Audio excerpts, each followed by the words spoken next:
Oui.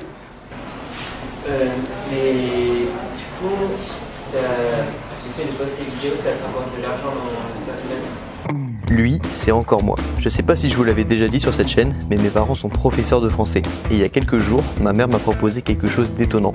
Aller m'adresser à des élèves de 3e. Bonjour à tous, Yorana. L'idée, c'était de partager mon expérience d'étudiant, de parler de mon activité sur YouTube et de partager les conseils que j'aurais aimé savoir lorsque j'avais 13 ans. Du coup, j'ai commencé à préparer mon texte et surtout, je me suis remis dans la tête d'un collégien qui s'apprête à passer le brevet. Et ça, c'est ce que j'ai fait donc les jours qui ont précédé mon intervention. Bon, c'est demain. J'ai préparé mon petit speech. Maintenant, on va dodo parce que demain, c'est réveil à 5h30. Allons faire ce petit discours aux élèves de 3e.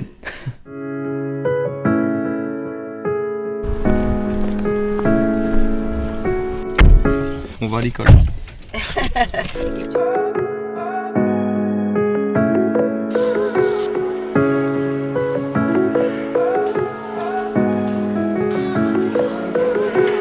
Ok, là ça va être ma partie préférée de la vidéo. Ça va être la partie où on va réagir à mon passage devant les élèves de 3e. C'est clairement le moment le plus tranquille pour moi de la vidéo parce que je dois vous avouer un truc, c'est que j'étais un petit peu stressé de parler devant des élèves de 3e parce que c'est pas la même chose de parler à une caméra comme ça que de parler à une classe, surtout une classe de 3e qui ont quand même une dizaine d'années d'écart avec moi, donc je suis un petit peu un vieux pour eux et donc c'est pas aussi simple que ça d'attirer leur attention. Je pense que vous allez vous en rendre compte avec le ton de ma voix et mon attitude aussi et vous allez voir ça de toute façon et donc je commence à parler de mon parcours. Ok, bonjour à tous, Yorana. Moi je m'appelle Grégoire. Je suis youtubeur depuis 2 ans maintenant et depuis 1 an ça marche bien et donc je peux être avec vous aujourd'hui. Moi il faut savoir que j'ai fait ma crèche ici, j'étais ici tout petit à Taravao. J'ai fait ma première année d'études de droit ici à l'UPF aussi et après je suis reparti en France, j'ai fait ma 2e, 3e, 4e, 5e année de droit en France. 2 ans avant la fin de mes études, je me suis dit que j'aimerais bien quand même lancer une chaîne YouTube. Ça me faisait, c'était dans un coin de ma tête depuis longtemps. Et donc 2 ans avant la fin de mes études, je commence à faire mes vidéos. Je filme mon quotidien d'étudiant.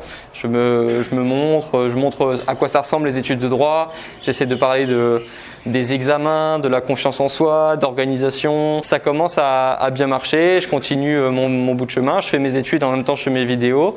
Et puis je passe mes examens. La fin des études arrive.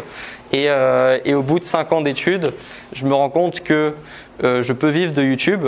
Je peux en vivre, ça devient mon métier, je crée mon entreprise. En plus, je me sens bien, je me sens épanoui dans ce que je fais, j'adore faire des vidéos.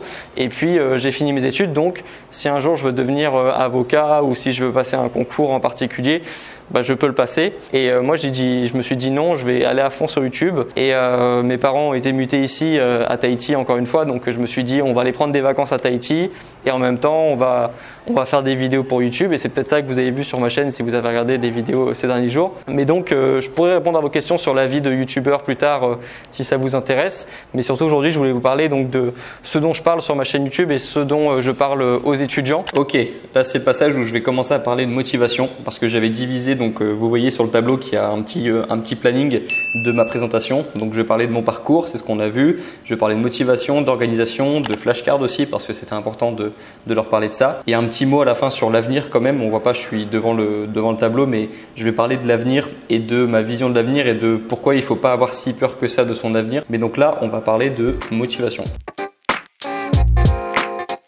Moi, quand j'étais en 3e, j'étais plutôt à ta place ou au fond et je bavardais beaucoup. J'étais un peu un élément perturbateur, c'était comme ça qu'on m'appelait dans les cours. J'étais pas le meilleur élève, j'étais pas le plus régulier, le plus motivé. Ça, je l'ai appris avec le temps à être motivé, à être discipliné, à faire des choses de ma vie. J'ai eu l'envie plus tard, j'ai eu l'envie après. Et donc, avec le temps, j'ai quand même appris pas mal de choses sur la motivation. Et je sais pas si vous faites, par exemple, vous faites du latin ici? Vous faites un peu de latin? Moi j'en ai fait parce que j'étais obligé. Mais alors je dis ça parce que mes 2 parents sont profs de latin. C'est pour ça que je me sentais un petit peu obligé de faire du latin quand même. J'avais peur d'être déshérité, tu vois. J'aimais bien ça quand même, il y avait des trucs intéressants. Mais ce qu'il faut savoir, c'est pour ça que je vous parle de ça, c'est que le mot motivation, ça vient du latin movere. Donc ça, c'est l'étymologie du mot motivation. Parce qu'on parle beaucoup de motivation, mais on ne sait pas vraiment ce que ça veut dire. Et surtout, la motivation, c'est une émotion. C'est un truc qu'on ressent comme ça, mais qui peut partir un peu de la même façon qu'on peut ressentir de la colère à un moment. C'est quelque chose qui vient et qui repart. Et souvent, lorsqu'on fait des choses, lorsqu'on est en colère, on les regrette.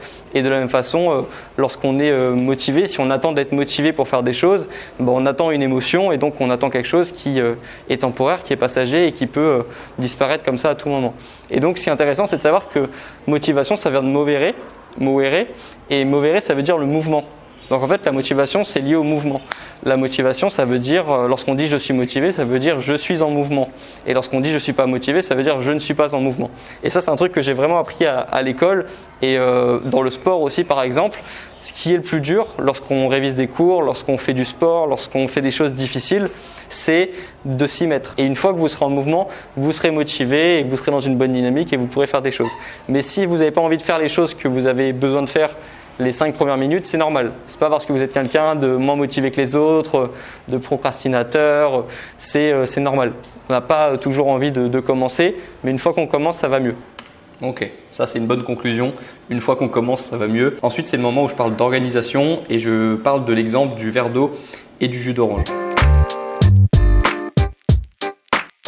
Cette partie de mon intervention, c'est un Tahitien qui m'a fait penser à parler de ça, parce que j'ai reçu un message sur Instagram hier d'un Tahitien qui me demandait comment est-ce qu'on fait qu'est-ce que tu me conseilles de faire lorsqu'on est passionné de jeux vidéo pour réviser après. Et il faut savoir que moi, j'avais l'impression qu'il me parlait à moi d'avant en fait, parce que moi, lorsque j'étais à votre âge en 3e, je jouais beaucoup aux jeux vidéo. Oh. Ça c'est une petite exclusivité, je pense que j'en ai pas parlé souvent sur YouTube, mais ouais, je jouais beaucoup aux jeux vidéo. Moi je jouais à Minecraft, à Call of Duty, j'ai même créé plusieurs chaînes YouTube gaming quand j'étais au lycée.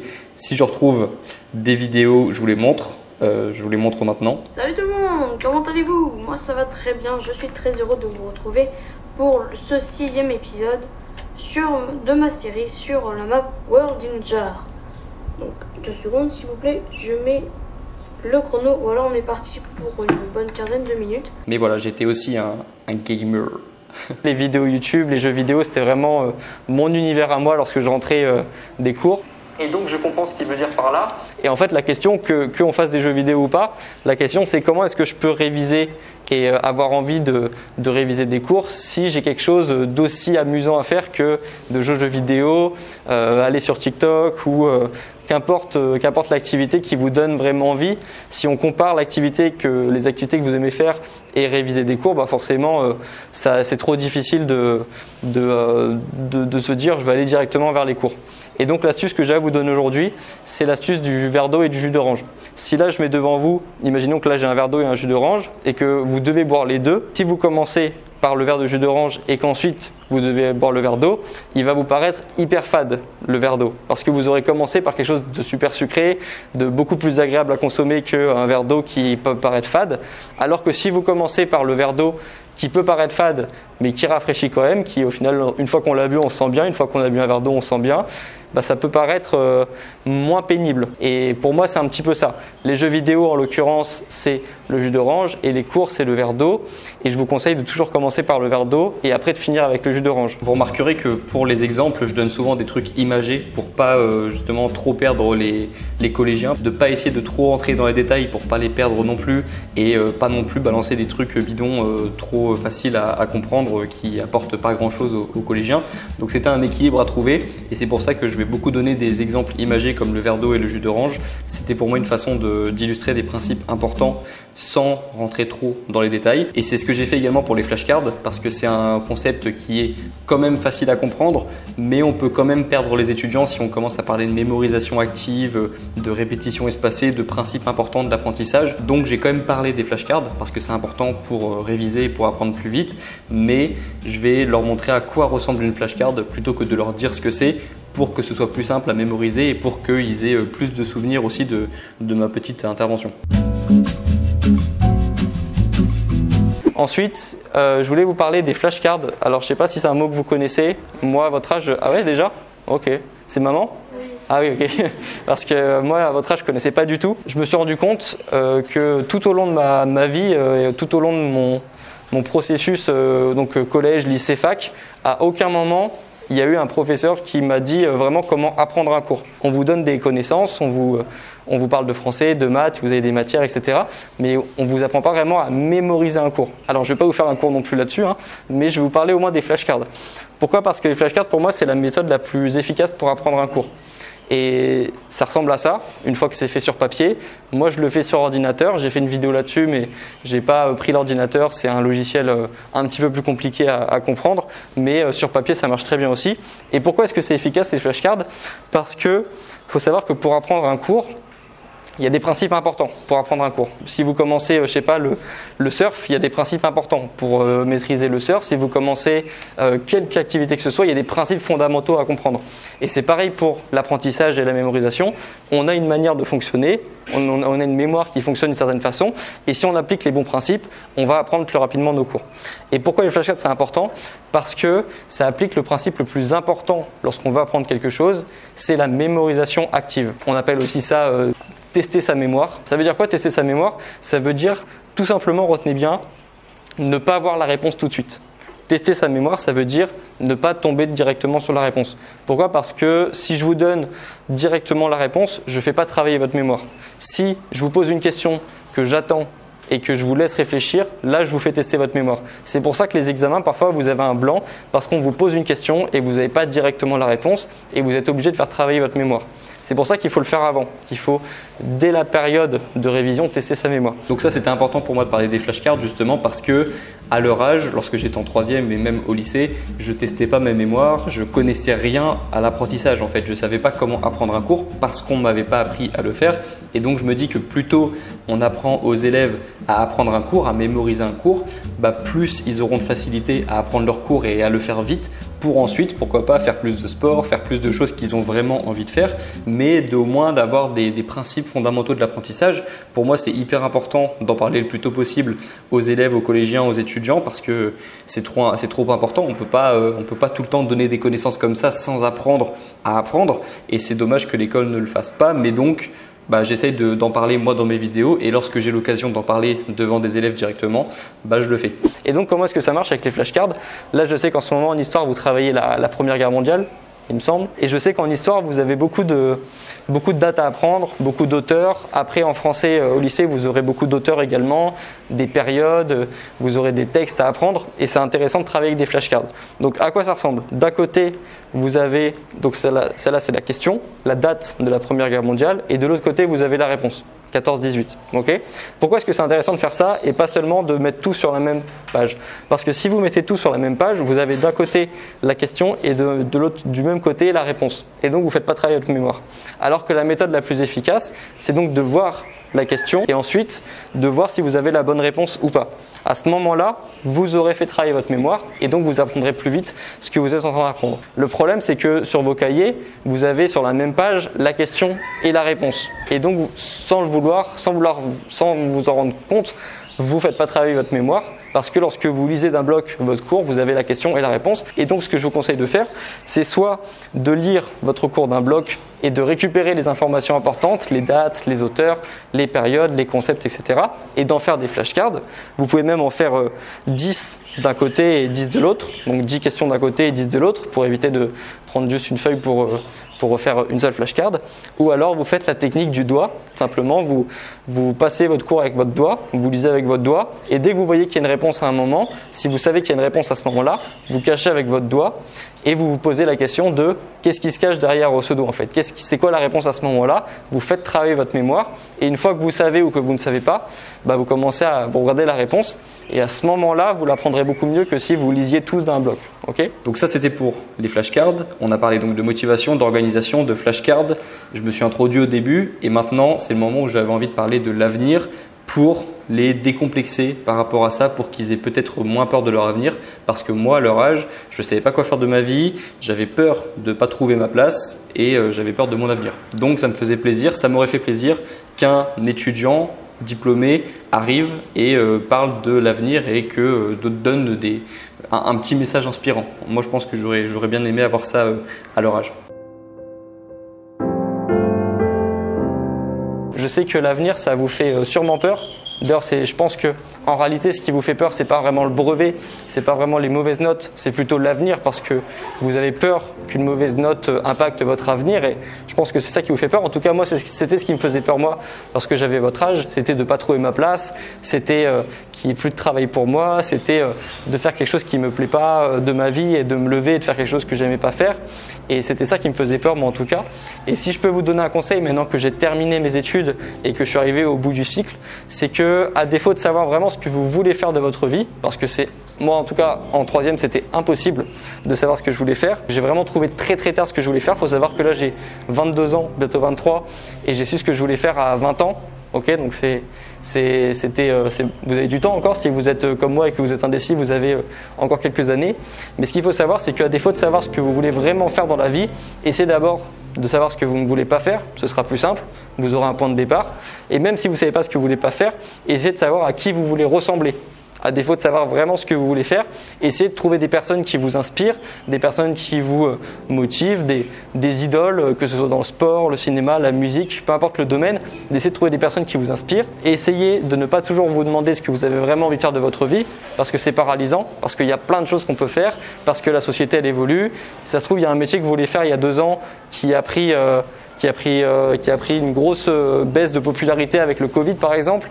Moi je fais un métier qui n'existait pas il y a 5 ans, qui était à peine, on n'y croyait pas, c'était pas possible.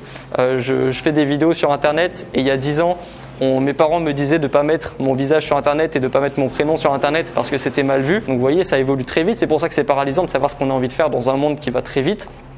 Et donc voilà, à défaut de savoir ce que vous voulez faire, essayez de penser à un domaine qui pourrait vous intéresser, c'est plus large, c'est plus simple, et essayez de trouver des inspirations, des personnes qui vous motivent. Et si vous avez déjà des personnes qui vous motivent, essayez de vous demander pourquoi est-ce que ces personnes vous motivent. Donc voilà, apprenez à vous connaître, apprenez à savoir qui vous êtes, et laissez-vous un peu de temps aussi, parce que ça met du temps quand même de savoir ce qu'on a envie de faire, qui on est.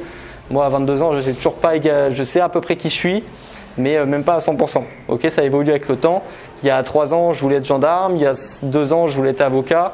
Aujourd'hui, je suis sur YouTube et ça se passe bien, donc je suis trop content. Mais ça met du temps. Ok, j'ai 22 ans, il y a eu quand même du temps entre les deux. Et je me souviens encore très bien de ma période en troisième. Donc c'est pour ça que je pense que je peux vous comprendre. Et ça me fait plaisir de vous partager ces conseils parce que je pense que c'est ce que j'aurais aimé savoir en troisième. Voilà, Marolo. Ouais, je suis sur TikTok. Ok, après mon intervention, j'ai répondu aux questions des collégiens. Il faut savoir qu'en fait, moi j'ai fait la petite conférence à 2 classes d'affilée. Là, c'est la 2e classe parce que la première, je l'ai filmée aussi, mais j'ai trouvé mon intervention un peu moins bien. J'étais un peu plus timide et j'étais plus fier de la 2e conférence, donc c'est celle-ci que je vous ai montrée. Je vous mettrai de toute façon également la 2e conférence en intégralité, sans cut, sans montage, pour que vous puissiez la partager à un élève qui est en 3e par exemple, ou à n'importe qui, un collégien, un lycéen de votre famille par exemple. Et donc après avoir parlé, j'ai répondu aux questions et on a parlé de TikTok, on a parlé de mon salaire, de comment gagner la vie et comment gagner sa vie quand on est youtubeur. Et donc c'est les questions que vous allez voir juste maintenant. C'est sur YouTube, ouais. Tu es aussi sur TikTok? Ouais, je suis sur TikTok. Ouais. Quand tu auras 100 000 abonnés, tu vas avoir ton trophée. Ouais. Il y a un moment aussi, j'ai voulu parler de l'entreprise. Ça me paraissait important de parler de ça parce que moi, en 3e, on me parlait toujours des mêmes métiers. Les métiers donc de professeur, gendarme, avocat, notaire, plombier, menuisier, tous les métiers traditionnels, on va dire, de la société, sans me parler d'entreprise et encore moins de youtubeurs, d'influenceurs, etc. parce que ça n'existait vraiment pas du tout à l'époque où moi j'étais au collège, mais on parlait rarement de l'entreprise. Donc moi, ça me paraissait important au moins d'évoquer le mot entreprise et de parler de cette voie qui existe également, qui est celle de l'entreprise, qui est celle de l'indépendance et qui peut nous permettre de nous épanouir plus tard dans la vie active. Il y a tout un monde qu'on ne connaît pas, c'est le monde de l'entreprise et ça peut faire peur au début parce qu'il y a plein de choses à connaître. Et justement, on nous en parle pas trop à l'école et puis il n'y a pas vraiment de formation pour ça. C'est à toi d'apprendre un petit peu tout seul, mais c'est quand même un monde passionnant et c'est à toi de créer ta propre stabilité, de travailler avec des marques, si comme moi tu es sur YouTube, et de créer toi-même tes sources de revenus parce que tu n'as pas de salaire. Mais pour moi, c'est un monde passionnant et tu vois, c'est le monde que j'ai préféré. J'aurais pu faire un métier plus stable et le soir faire des vidéos, mais j'aimais tellement ça que j'ai décidé de faire ça à plein temps. La création de vidéo, ça te prend combien d'heures par jour? entre 3 et 8 heures. Pour les youtubeurs, c'est la moyenne et c'est normal. Mais on aime bien ce qu'on fait aussi. Je sais pas si tu as un sport que tu aimes bien faire, si tu avais l'opportunité. Non, mais tu vois, si tu as un truc que tu aimes bien faire, si on te dit de le faire 4-5 heures par jour, ça te dérange pas, t'es content, tu vois. Bon, sinon, ça va pour le brevet? Vous êtes stressé? Le plus stressant, en fait, c'est d'attendre devant la salle. Vous verrez toujours. Et une fois que vous aurez commencé, bah, ça ira mieux. Une fois que vous aurez commencé à écrire, ça ira mieux. Mais ce sera toujours pareil, hein. Vous aurez toujours un petit stress. Oui? Mais du coup, tu fais des posts et vidéos, ça te rapporte de l'argent dans sa fenêtre? En fait, il y a des pubs avant la vidéo, parfois pendant la vidéo. Et ces pubs, elles rapportent environ, ça dépend des youtubeurs, mais moi par exemple, c'est 2 centimes par vue. J'aurais pu dire aussi, allez voir ma vidéo sur mes sources de revenus, mais je me voyais pas juste leur dire ça et finir donner juste une réponse comme ça. C'est aussi pour ça que j'ai fait une vidéo sur mes sources de revenus à 22 ans. C'était pour justement pouvoir répondre à cette question de manière plus complète que ce que je vais faire maintenant, parce que faut rentrer vraiment dans les détails. Si on cherche à comprendre comment gagne un youtubeur, comment est-ce qu'il gagne sa vie, bah, il faut rentrer dans les détails, il faut parler des projets, il faut parler des collaborations, il faut parler des revenus YouTube, etc. Et donc là, j'ai donné juste une réponse rapide en parlant des revenus des publicités, mais il y a d'autres sources de revenus et c'est pour ça que j'ai fait une vidéo sur le sujet. J'ai donné une réponse quand même qui est vraie, que moi, je touche donc 2 centimes voire 3 centimes sur chaque vue. Et donc que sur 1000 vues, je touche 3 € à peu près, 2,50 € environ en ce moment. Et donc voilà, j'ai quand même répondu, mais ça dépend des youtubeurs, c'est pas une réponse extrêmement précise non plus. Et donc par exemple sur une vidéo qui fait 100 000 vues, ça fait 200 €, donc 22 000, 24 000 francs. Il faut faire beaucoup de vues, mais il y a aussi plein de façons de gagner sa vie. Il y a les sponsors, il y a les collaborations, les placements de produits, c'est tout un monde en fait. Et donc voilà en fait pour cette intervention devant la classe de 3e. Je voulais remercier d'ailleurs donc maman déjà qui m'a permis de faire ça, qui en a parlé au collège de Paea à Tahiti, et donc évidemment remercier le collège de Paea et le proviseur du collège de Paea qui m'a donné l'autorisation de filmer et d'organiser ça, et puis qui m'a fait des retours sympas après, qui m'a dit que c'était cool pour le collège, et moi j'ai bien aimé aussi, et je pense que les élèves étaient contents aussi et que ça leur a permis de voir autre chose et d'être content d'avoir un retour d'expérience d'un étudiant. Ça m'a aussi permis moi d'avoir encore plus de respect, parce que j'en avais déjà avant, mais encore plus de respect pour les professeurs qui font un travail qui est exigeant en termes de prise de parole. J'étais fatigué après avoir parlé, parce que donc j'ai parlé 2 heures en tout.